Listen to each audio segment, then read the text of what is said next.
Well, hello, good evening, and welcome to episode 79 of Fracking Nightmare.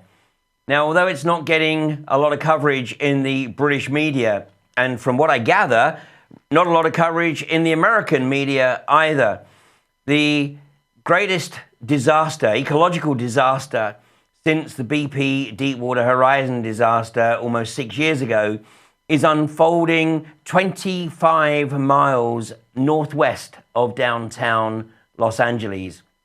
And this is the Porter Ranch gas leak from the gas caverns owned by Southern California Gas, known locally as SoCal.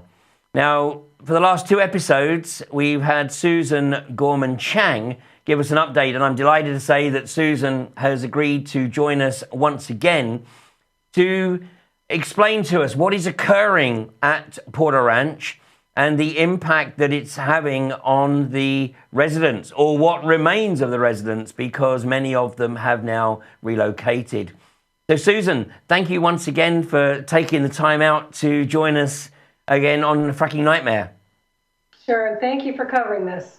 Appreciate it. Well, you know, it's getting like a few column inches in like the back end of the national press. I mean, of course, if it was a British company like BP was 6 years ago, nearly 6 years ago, it'd be all over the British press. But, you know, no one here has heard of Southern California Gas or SoCal.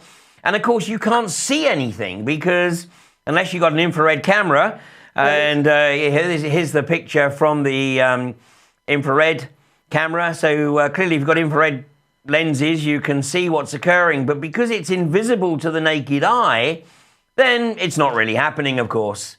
Right. Yeah, that's been part of our struggle.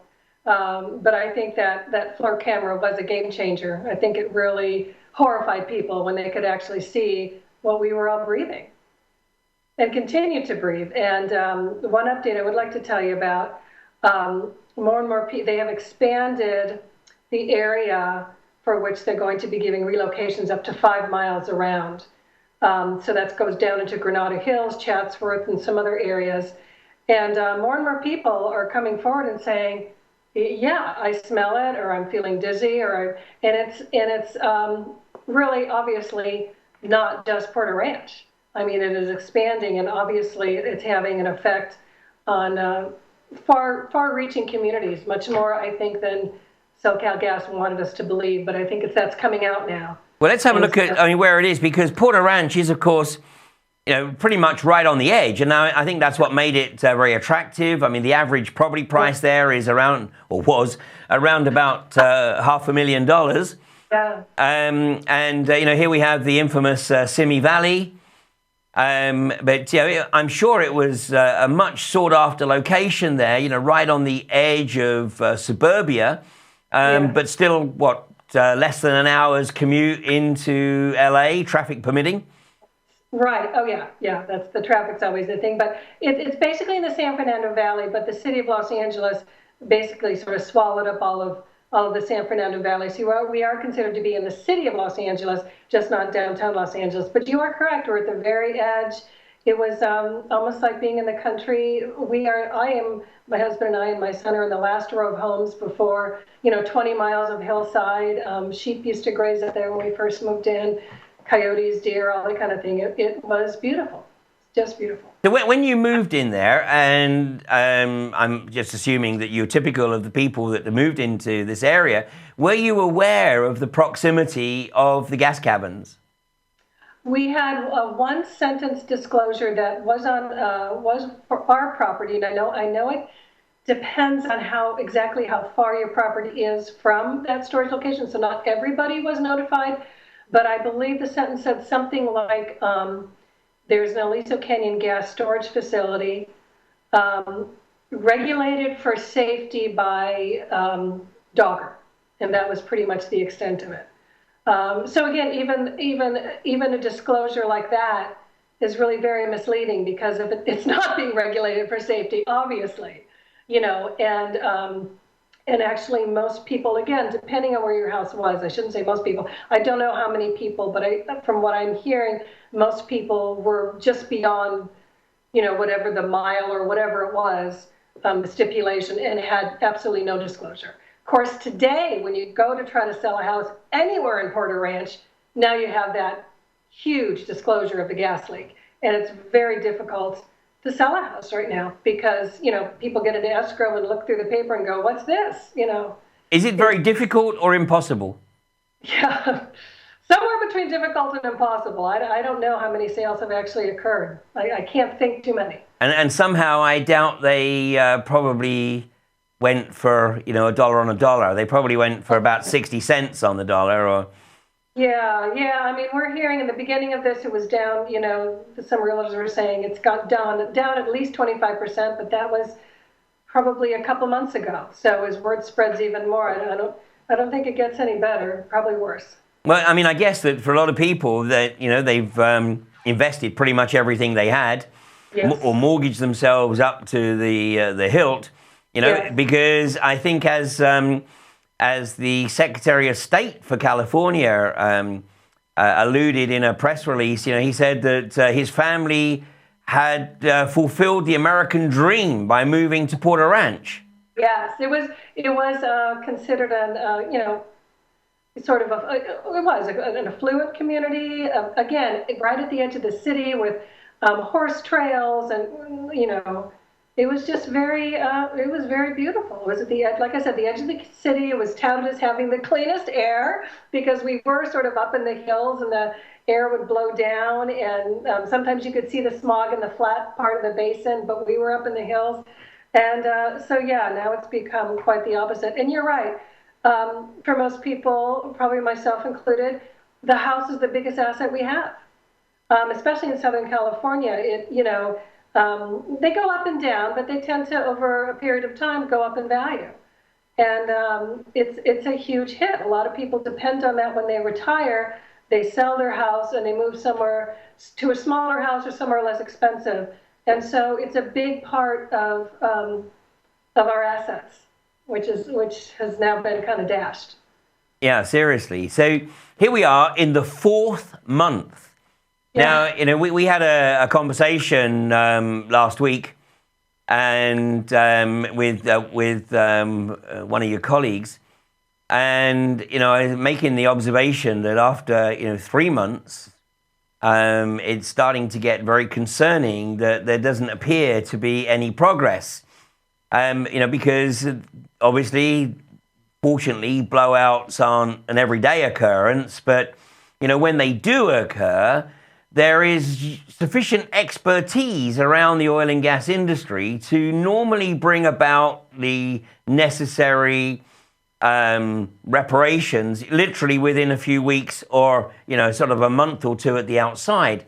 But here now we're entering the fourth month. In fact, we're a week into the fourth month of this blowout with no evident sign of reparations being initiated. Right.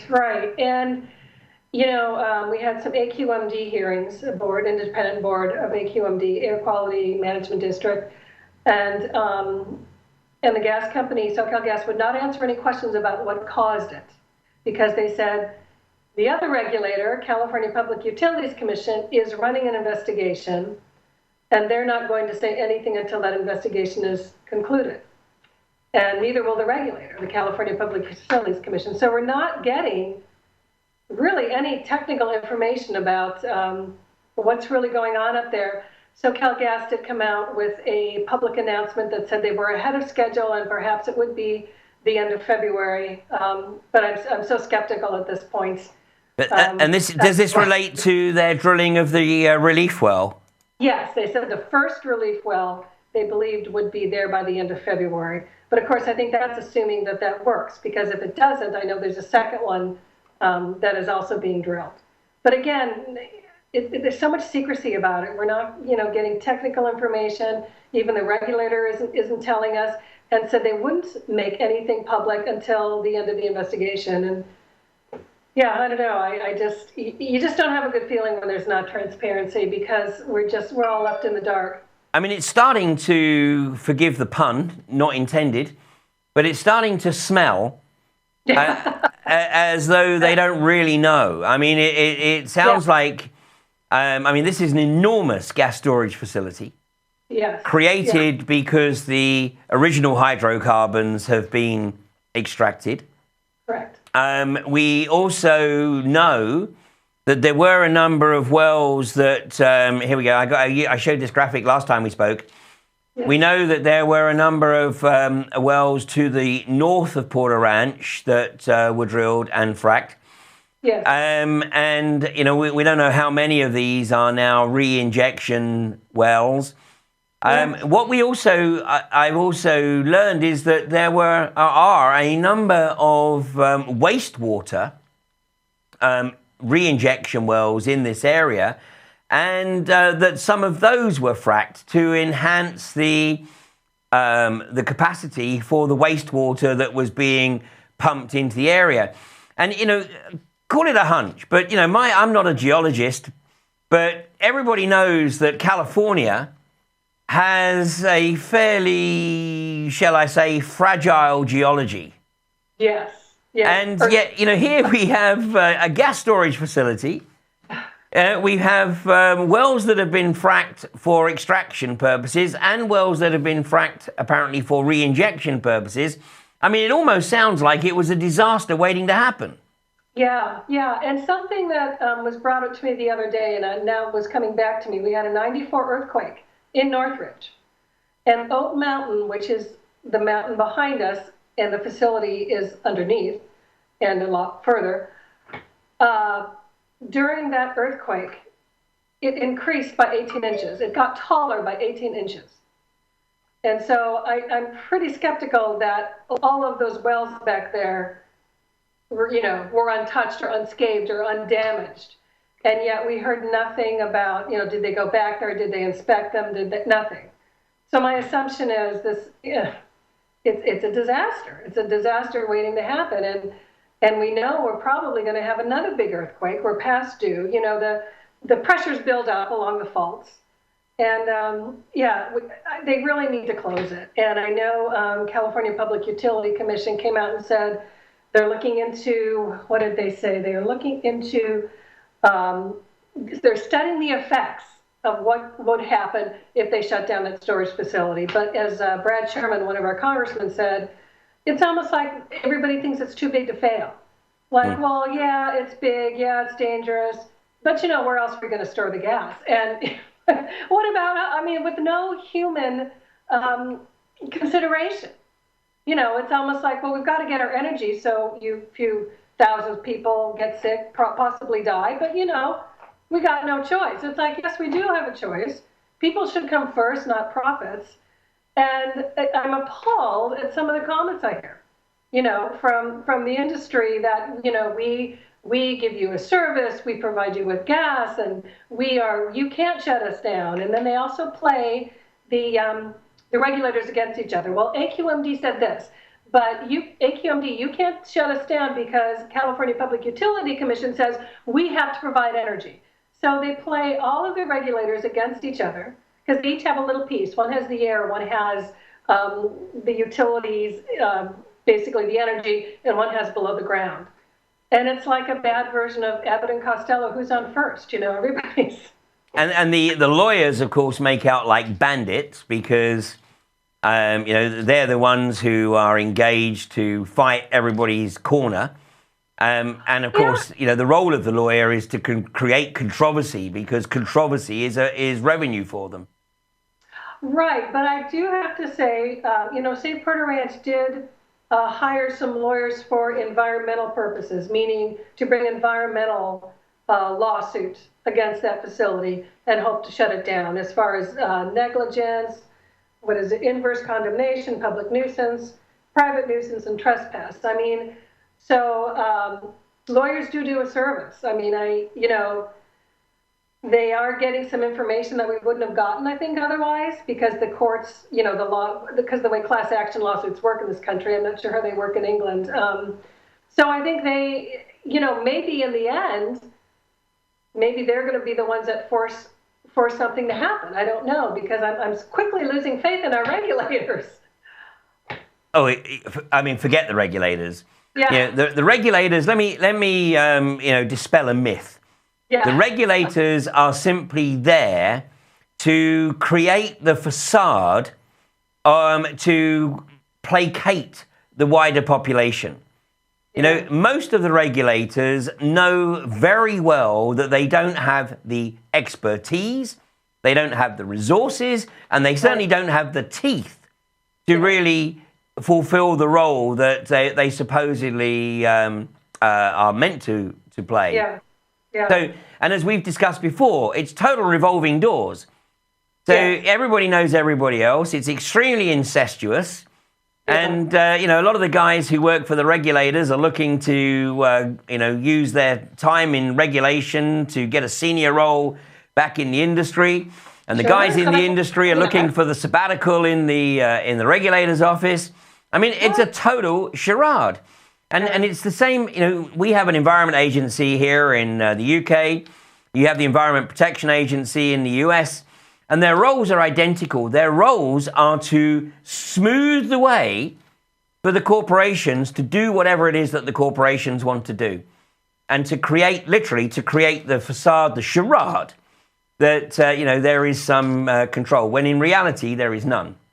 And there's a term, there is a term that you, unfortunately, you probably haven't heard. But the oil and gas industry uses it with remarkable regularity, and that is the sacrifice zone. Oh, yeah. You know, in other words, it's cheaper to go for to pay off the lawsuits or the deaths. Yeah. And that's cheaper for them, that little bit of whatever payoff, than to shut down the facility. Yeah. So 7,000 families, that's just mere collateral. Yeah, yeah. You know, and they can drag that out for a long time, you know, keep the liability or the potential liability off the balance sheet. And then if it really does look as though it's going to get, you know, beyond more than they're able to pay, then they just go Chapter 11. Yeah, well, I do, you know, the CEO of SoCal Gas was quoted as saying the company has $1 billion in insurance that should cover the eventual bill. I don't know. I mean, you know, because that's another thing they use as kind of a scare tactic. You know, they'll say, and I've heard the public say this, well, we can't do this to them. What if they go bankrupt? Then we'll have no gas. You know, and it's like, well, they have insurance for one thing. And the other thing is, you know, again, what's your value system? Aren't people's lives and their health more important than this corporation? It's like, so many people have drunk the Kool-Aid and think the corporation must be protected at all costs. It's totally backwards. From my point of view, totally backwards. Totally. Susan, I hopefully you're able to stay with me a little bit longer. Sure. Okay, because we're going to take a break, and I want you to watch the break. These the two breaks in tonight's show are videos that have been produced by 38 Degrees, which is a campaigning organisation here in the UK. And their contribution to the anti-fracking campaign has been to produce a couple of excellent short videos focusing on the two areas that have been targeted in this country.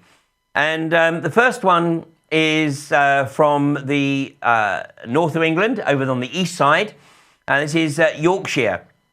Now, these areas haven't been affected yet, but their members of Parliament, the equivalent of their their representative or their senator, are totally in the pockets of the gas industry. And, you know, they try and play this, you know, honest Joe, but it doesn't take too long before they show their true colours. But anyway, so here's the first break, and this is the video from 38 Degrees looking at the potential impact of the unconventional gas industry in North Yorkshire.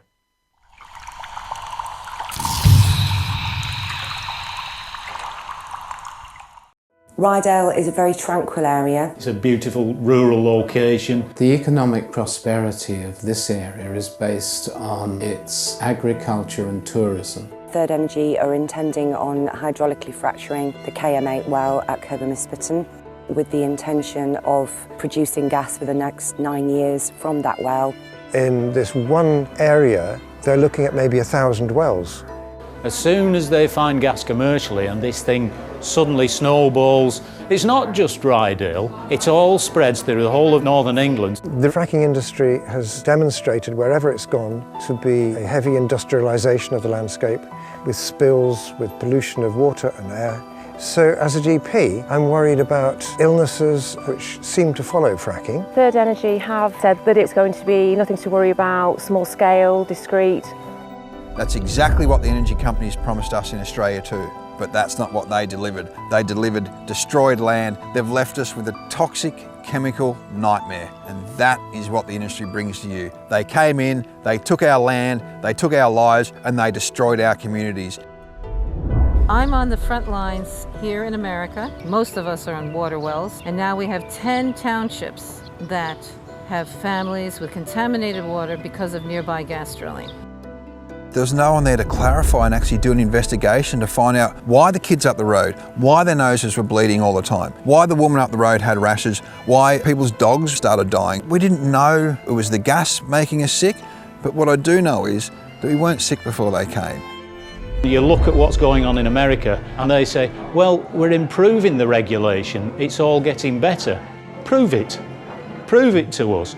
Where have we got the evidence to prove that it can be done safely or otherwise? We don't need this industry in this area. I'm scared, and I'm right to be scared. Our generation has the chance to make it better for the next generation, from the kids. And I don't think our generation should steal their future. I really don't. The people of Rydale love Rydale. We want to pass it on to our grandchildren in good order. This is something that's worth fighting for. It's something that we need to keep, these glorious green spaces. If we despoil them, we don't get them back. That's gone forever. It's where we live, it's what we love, it's where we are, and I'm not giving it up. Third Energy have come to the area thinking we're going to lie down. We're going to fight them all the way.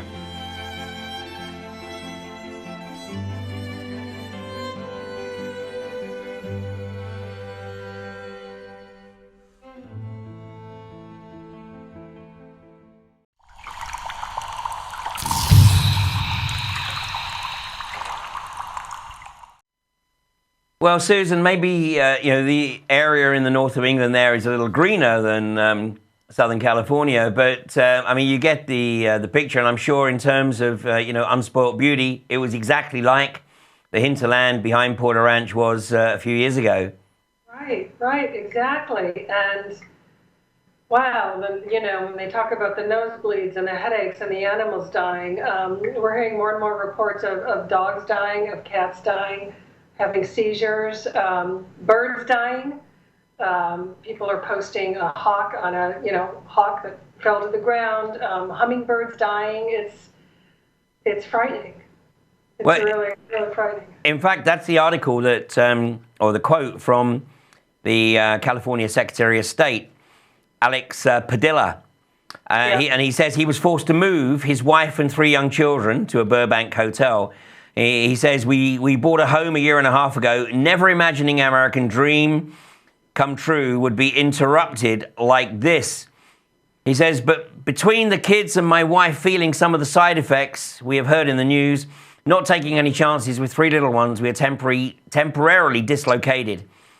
But what's interesting is that, he says that, the gas leak is an indication that more needs to be spent on the state's aging infrastructure.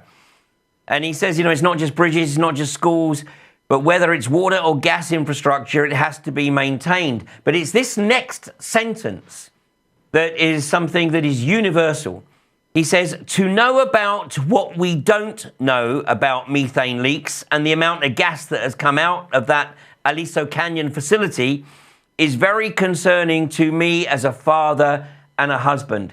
So, he makes the observation, to know about what we don't know about. And, of course, this smacks of Donald Rumsfeld's infamous unknown unknowns.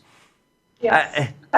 And I've heard regulators in the UK make this observation. In fact, I went to an event just last year talking about toxic nuclear waste disposal and using deep boreholes to dispose of that waste. And the chief geologist said, there's actually a lot of unknown unknowns. You know, we don't have a detailed knowledge of our geology. And the engineering community is so arrogant. Yeah. You know, they literally believe they can solve any problem before it happens, and of course until it happens, and then it becomes a known unknown because they know they didn't know how to deal with it in the first instance.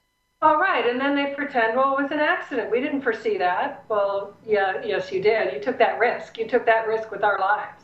You know, that's the thing. Absolutely. I mean, but, you know, I think that Alex Padillo also made the observation elsewhere in the article that, you know, what first alerted the family to the problem was their pets. And I think they had a husky dog that had been a loved family pet. And as early in the leak as November, apparently the husky developed a debilitating illness that meant that it couldn't walk, and they ended up taking it to the vet, and the vet recommended that they put it to sleep. And of course, you know, sadly, for a lot of people, they seem to be more concerned about the impact this has on pets, you know, and wildlife than they do, you know, the human residents. And of course, in reality, it's a concern for all, because you know, if it can't sustain any life. Yeah, I got a graphic here that I think this came from Socal originally, where they're trying to blag that, you know, they know what they're doing.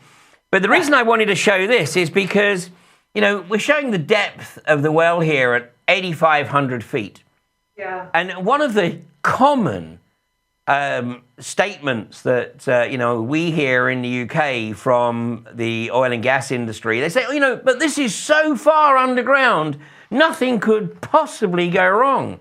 You know, we've got all this geology. We got, you know, a mile and a half, 2 miles of geology between the surface and the reservoir. You know, what could possibly go wrong? Well, of course, you know, unfortunately, what goes wrong is that man, in his arrogance, decides that, you know, he can actually drill down and create a borehole, and that the integrity of that borehole can be sustained in the most extreme environments. And of course, what we're seeing time and time again is actually these boreholes can't even be sustained in relatively mild geological environments, let alone areas like Southern California. Yeah, and I guess I have another question. Why does the relief well, why isn't it straight down? Is there a reason it's curved? I know nothing about, obviously. Well, I think that because what they're trying to do is they're trying to intersect the well at a point above where it's actually leaking. But like I said, this is a blag. You know, because the reality is they don't know. I mean, this is okay. It's an educated guess. Yeah. But I mean, I think that's the problem, and that's why we're into the 4th month.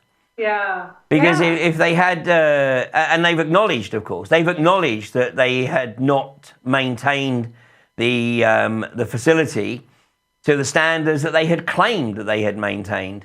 Right. Oh yeah. Yeah. The other thing is they're not showing the water table. There is a water table. Yeah. There. We don't get our drinking water from there, but they never put the water table in their picture. And there is a water table. Well, you know, let's take a look at something else, because you're right. That's very convenient of them to ignore the water table. Yeah. And, you know, as we've seen in Australia, where the gas breaches into the aquifers, and certainly in southern Queensland, you've got the Condamine River that is now constantly bubbling because of gas that's migrating into the river.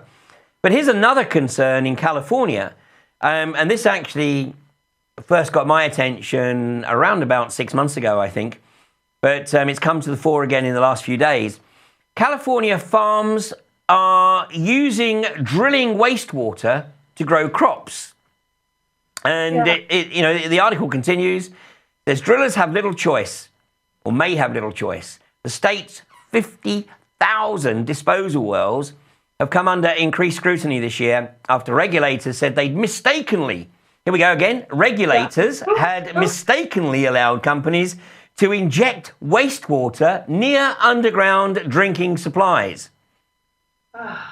Environmental groups sued the state to stop the practice at 2,500 sites. 2,500 sites considered most sensitive. It continues. In Central California's San Joaquin Valley, Chevron pumped almost 8 billion gallons of treated wastewater to almond and pistachio farmers last year.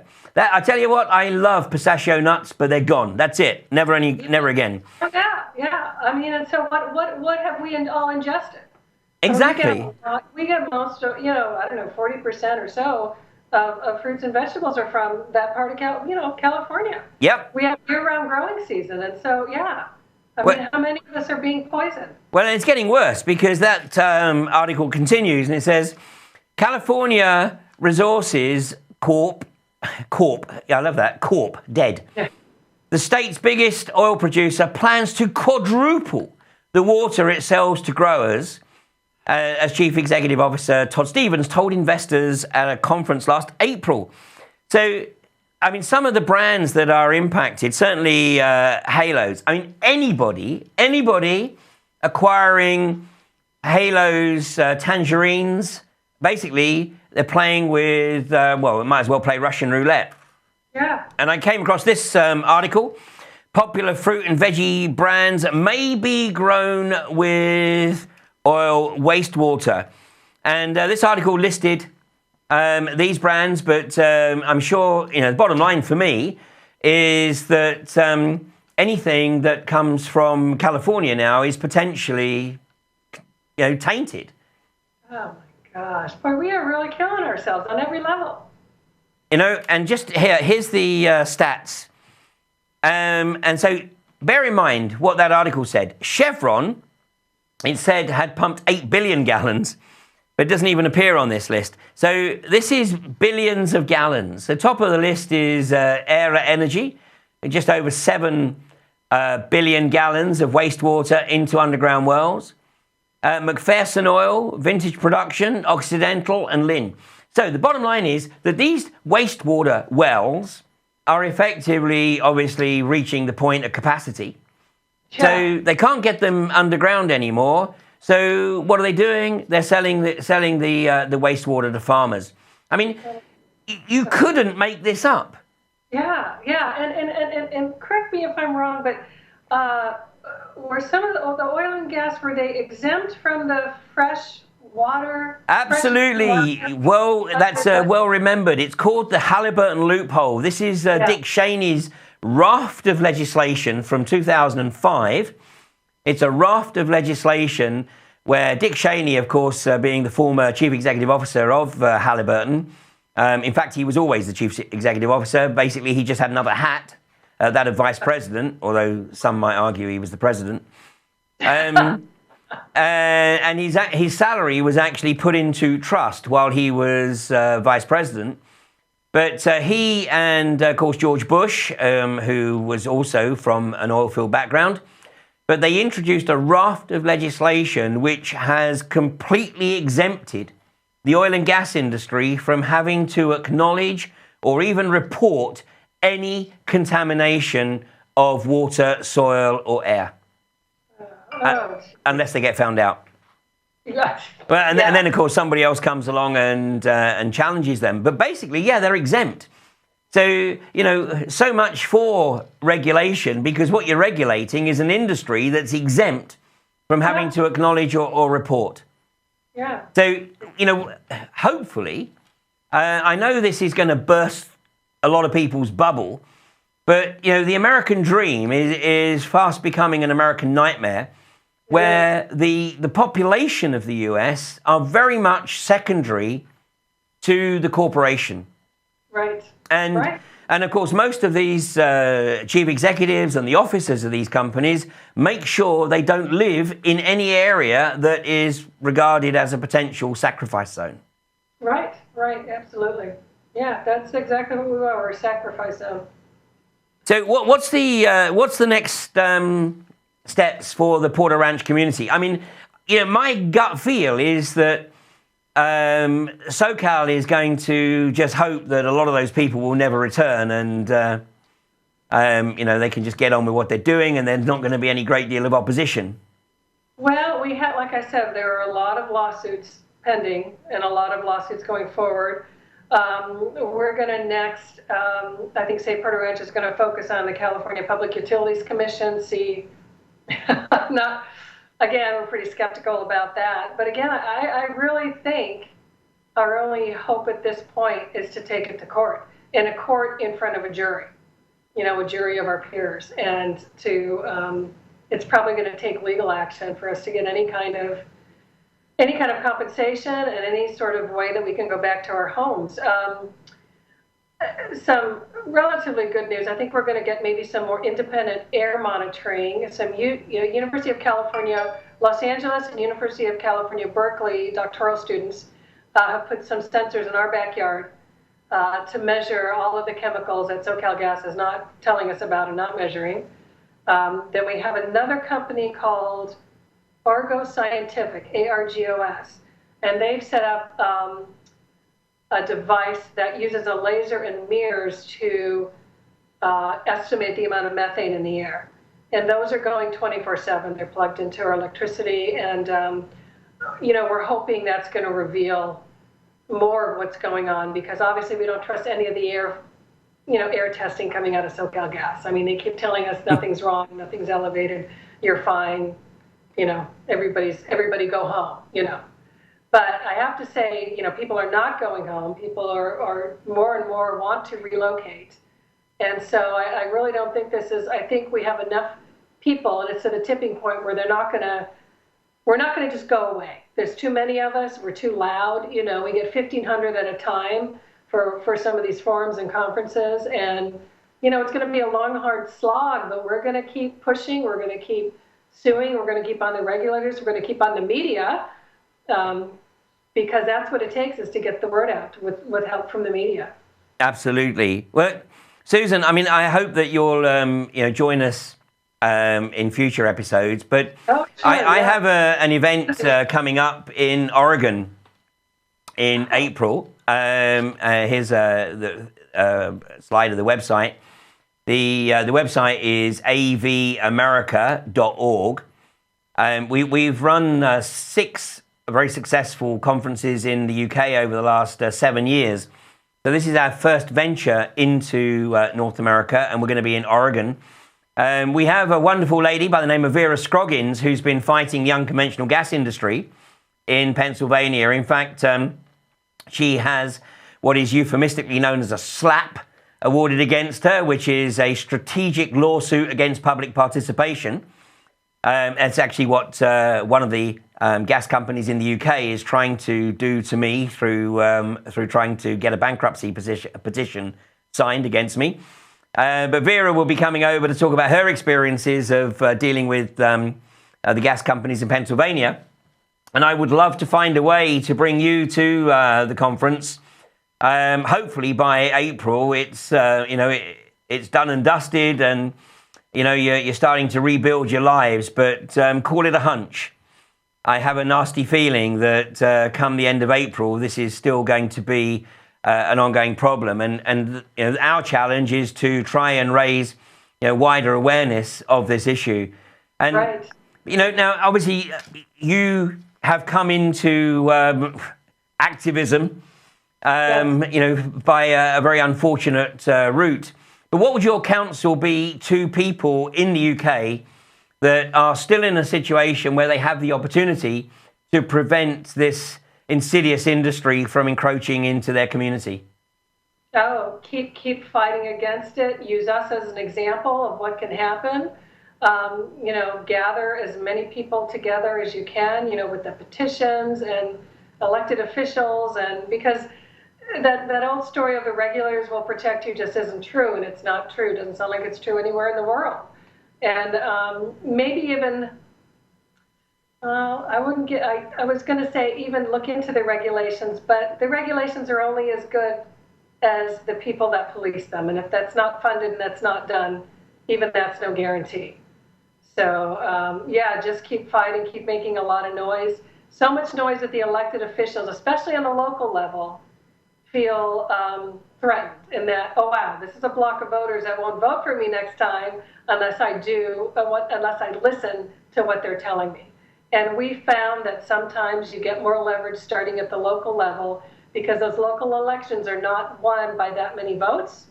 And so, you know, you get 1,000 petitions, 2,000 petitions, or 1,500 people showing up. That may be, maybe they only won by 1,500 votes, you know what I mean? Or maybe they only won by a few hundred votes.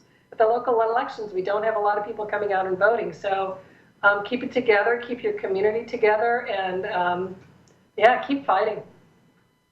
That's sound advice. Susan, I really appreciate you taking the time out to join me today.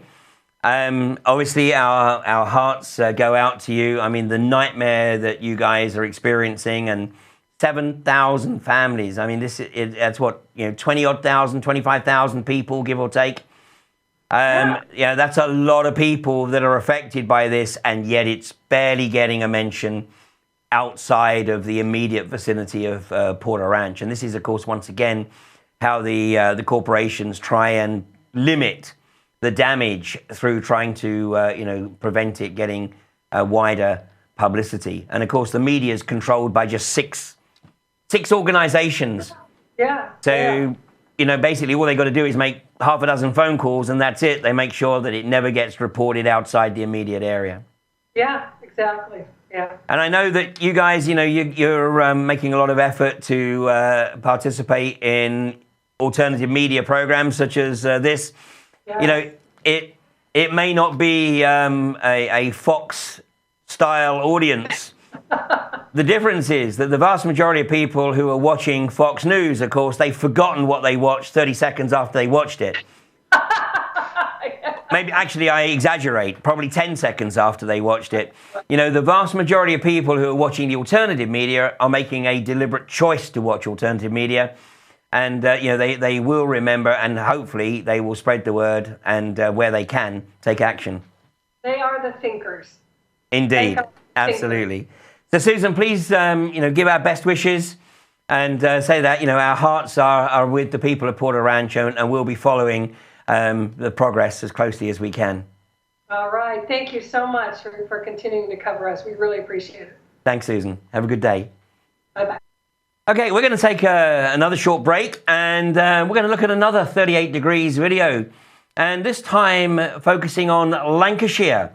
And we'll be discussing what's going on in Lancashire in part 3.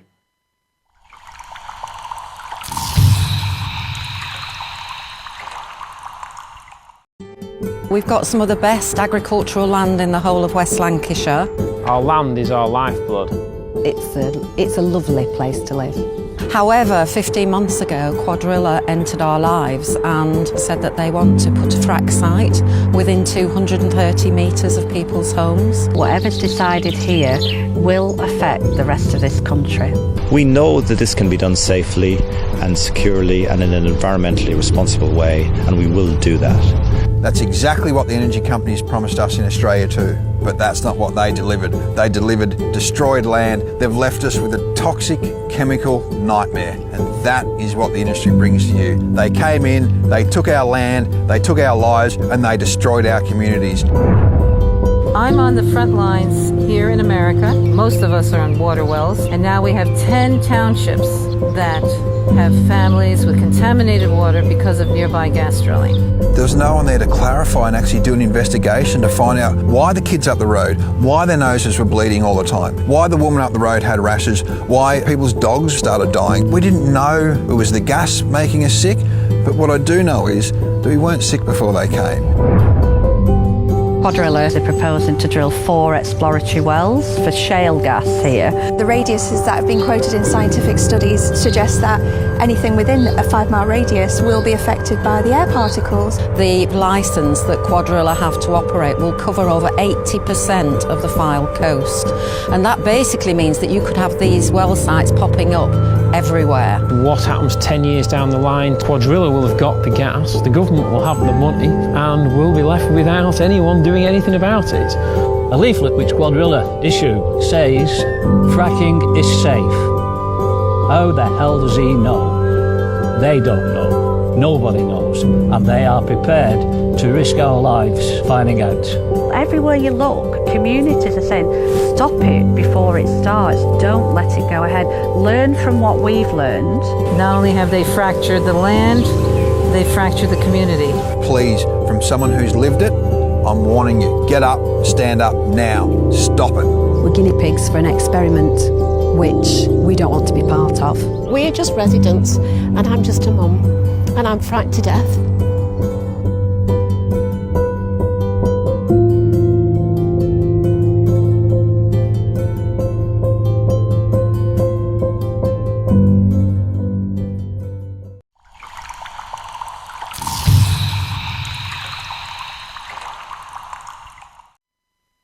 My thanks to 38 Degrees for letting us use those videos in our breaks. So the situation in Porter Ranch is not good by any stretch of the imagination. And more people around the UK are realizing that this is not something that we can embrace in our own backyard, let alone anyone else's backyard. But we are up against sociopathic global corporatists who have MPs in their pockets. And some of those MPs, their behavior is becoming outrageously duplicitous. You know, they will tell their constituents what they think they want to hear, but then as soon as they hit the wider national stage, they're banging the drum for the corporations. And one of the most outrageous of those is Kevin Hollinrake of North Yorkshire. And it's becoming increasingly evident that Kevin Hollinrake was very carefully selected. His predecessor, Anne McIntosh, was vehemently against any unconventional gas exploitation in her constituency. She was deselected prior to the last election and replaced by real estate agent Kevin Hollinrake, who famously came back from a trip to Pennsylvania and said that he would request that there should not be any unconventional gas activity within a mile of any residential building or any public building, without realizing, of course, that the well at Kirby Misperton that Third Energy wants to frack, the entire village lies within 1 mile of that well. So since making that statement, somebody's obviously had a word in his ear, and now he is pro-fracking.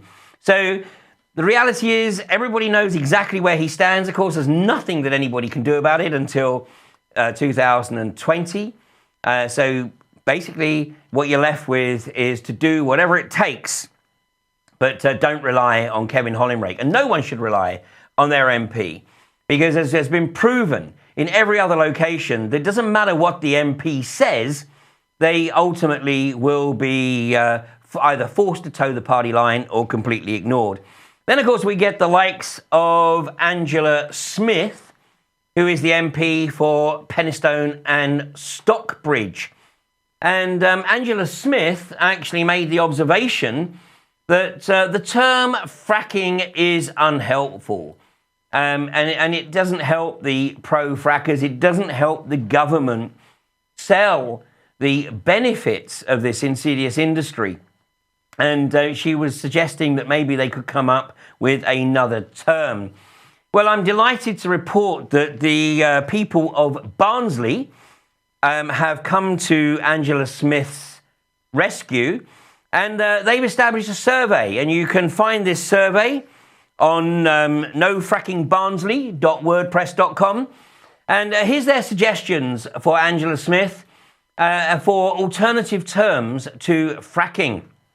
So please go to the website and cast your vote for earth kissing, shale fondling, rock ticking, chemical recce, or gas charming.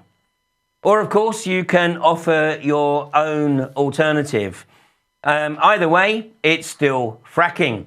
Just like the government trying to change the definition of fracking in terms of the volume of frack fluids being used.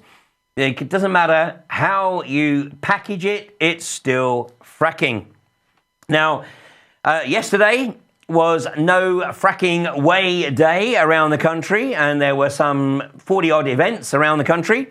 And I think probably if there was any award for ingenuity and creativity, perhaps it goes to the group in London who managed to project this onto the Palace of Westminster. Here it is on the side of Big Ben, and there it is right along the side of the palace there. So hopefully a few people took note. And of course, the beauty of the events yesterday was that it was about reaching out to a new audience, which is why I accepted the invitation to participate in the event in Birmingham, where as yet there is no active anti-fracking community, and primarily because Birmingham isn't directly targeted. But fortunately, more and more people in Birmingham are starting to realise that it doesn't matter where you are located in this country. If this insidious industry gets a foothold, then basically one way or another, everybody is ultimately going to be impacted. So my thanks to the people in Birmingham, to the groups who came together, which was the Green Party, No to CCTV, and I think there was a couple of other groups involved there as well, and thanks to them for pulling it all together. Now, we're going to Lancashire because next Tuesday, February the 9th, the hearing starts to reconsider Lancashire County Council's decision made last June to not allow Quadrilla to drill and frack wells at Rossiter and at Preston New Road. And so here's a graphic that's been put together by the local community there. And the reality is, of course, that what's about to kick off on February the 9th is another charade. The British government, the Department of Energy and Climate Change, and the Minister for Energy, so Andrea Leadsom, or Andrea Leadsom, as I've nicknamed her, Amber Rudd, and Greg Clark, the Communities Minister. Basically, what they're doing is they're setting up the next stage of the charade to give the impression that they're taking local communities' views into account. They're going to look at the technology, look at the science, look at the evidence, and then they're going to rubber stamp Quadrilla going into the Blackpool area. Well, it seems that Blackpool is being seriously targeted right now. This was the headline in the infamous Murdoch rag, The Sun. Of course, nobody in Liverpool, no self-respecting individual in Liverpool would buy this rag. But here is Blackpool. Seaside town is the UK antidepressant capital. Well, not really surprised, you know, the pressure that has been on the residents of these people. In Porter Ranch, they've had this pressure since October 23rd. In Blackpool and the surrounding area, they've been under this threat of the unconventional gas industry establishing a presence in their area basically since 2011. So, funnily enough, more and more people are resorting to the antidepressants. Well, obviously, the government and the industry also needs to make sure that future generations don't have any ideas of resisting their agenda. So it's also been announced that Blackpool Council have decided to approve fluoridated school milk. And of course, this is the usual BS of preventing tooth decay. And here from the BBC, it said half of 12-year-olds in Blackpool have at least one decayed, missing or filled tooth. The average in England is 33%. Well, is it really not possible that these people do not do their research? If these are the same people that are promoting the unconventional gas industry, then, you know, perhaps I've just answered my question. But here is something that is easily found on a very quick search. New evidence has linked fluoride and other chemicals to brain disorders.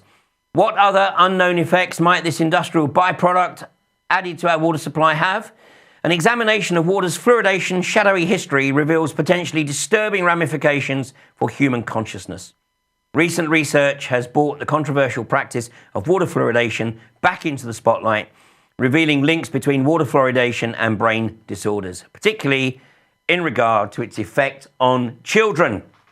So it seems that the Blackpool community is being targeted on many fronts.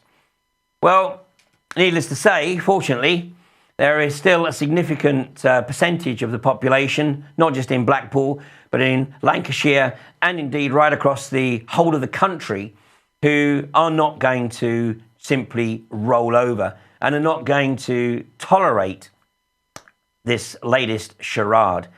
And so we'll play the game, obviously, and masses will be turning out in Blackpool on Tuesday, the 9th, at the start of this inquiry. So the gathering is scheduled for 9 a.m., so that's either an early start or travel up the day before. 9 a.m. on Tuesday, the 9th of February. And the gathering is at the Blackpool Stadium, Bloomfield Road, Seasiders Way, Blackpool, FY16JJ. Now, of course, Quadrilla is headed up by Francis Egan, who I have to say has aged outrageously over the last few years.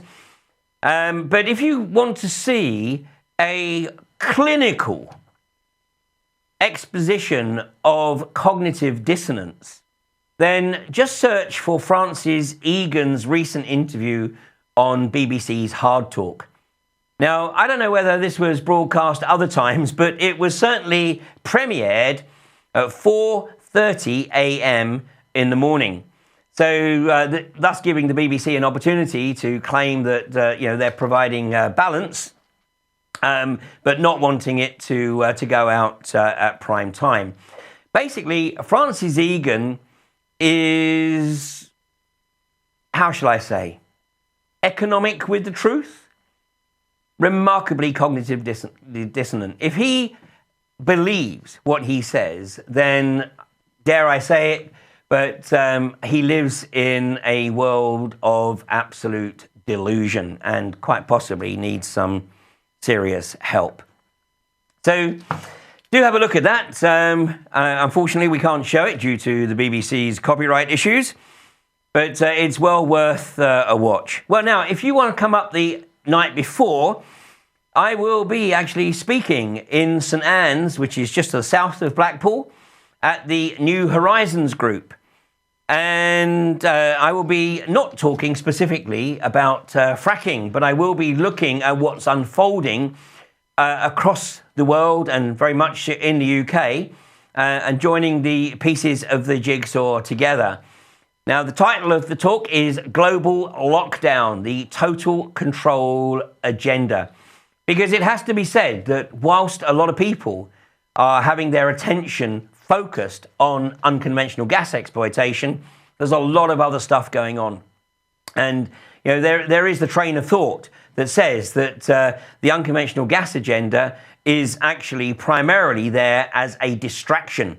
And of course, there may be some truth in that. When one looks at the current price of oil, I noticed that some of the mug punt investors in the penny stocks of the likes of iGas got very excited over the last week or so because the price took a jump from just over $28 up to just under $34.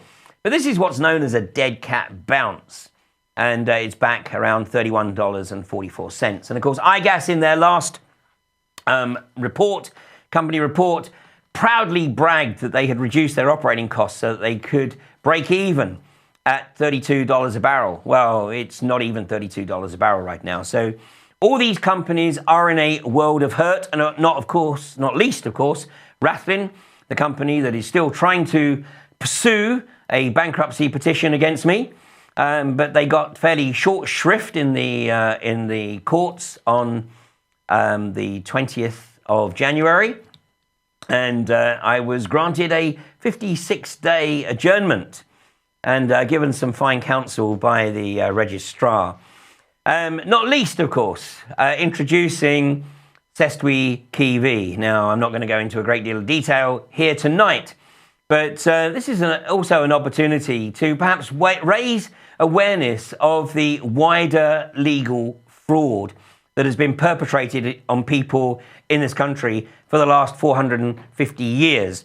I'm referring to the Cestui Kiwi Act of 1666, where the only way in which a commercial court has jurisdiction over a living man is to present them as being dead. And if that sounds outrageous, of course, it's meant to. It's meant to confuse everybody except members of the Bar Association. But just do a short search. Cestui Kiwi, or CEDIK, as it's colloquially known amongst the legal profession, and you'll see that there's more than a substance of truth to what I'm suggesting. And so this is also providing an opportunity not just to contest an outrageous attempt to bankrupt an activist, but also to expose a legal fraud.